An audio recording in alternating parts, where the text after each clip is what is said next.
Perlok wangi pay ikan video new one pulut labat yang newe priu kelam dang helmet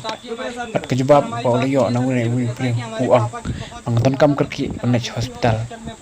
pada kejuk poro lawan spoy newe Indian Army iarap yang newe priu bat flight yang newe priu nak kejing sabat kejing sak fine kau newe pulut habang iyo ya kadi kecil nak pha jong ni Indian Army Wisnu sarong tunjuk duk ni isnai ya ni bro sahabat Andre laragi bishar dunia apat kadat ke i kemba kiswile benek bat ke iru kemba kiswile kai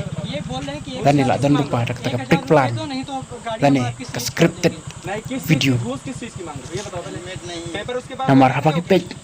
hak jingsha paro ke pul dan ni sipai hak te ki terpeng dan ni te ke septi ke bedai napang terpeng ladai bedon kinja sign dan ni kinja jingthok kum simbol dan ni kidak kum kenuksa ki behalaya polis ki dot MLP dan ni ki asam polis ru ki don lal ki job ki simbol dan ni kidak thok pat kunjuk ru ya unu spy ladai Indian Army lane BSF lane kuwi lathok hajai ke terpek ke joki BSF ade kuwi andai ngolong apat makani ke uniform jong kini ki armor kamdan ke ke jik thok pat la ban ong bahang ni kide ki lua shui le ben la nang ban long viral nane nang ban long sapreng bar stat pha ke de ke video ke joki nang kin ye jauh pha bat kupta lar phi prakat pakni video kabde ki basisa ne kade ki pakai sapet bha ye kite ki baj lade kite terpeng jong kini pulit tak sipai amdan ai ro ka bathok ki terpeng jong ki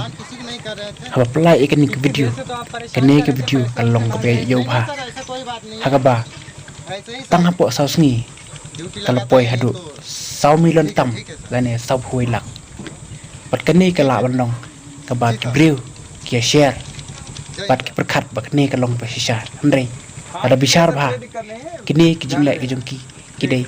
tam kita ki pre-plan lane ki scripted video ki ba penjuo tekumta kadai yangi bangin pej bhashwa pana man khmi bnya bhashwa shwa bangin ngai lane shwa bangin mut ber kadai ki pasisha sa kani ki video kadai ki pasisha ne am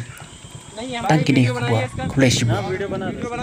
और इसके बाद आईजी साहब को डाल देंगे नहीं ये वीडियो बनाए आईजी साहब को डाल दें इसको साला यहाँ से हटवा देंगे देखो ठीक है हटाइए नहीं आप वीडियो बनाइए हटाइए डाल देंगे ठीक है इसका वीडियो भेज देंगे आईजी साहब के पास फिर इसको सस्पेंड करवा रहे हैं हाँ ठीक है आप जाइए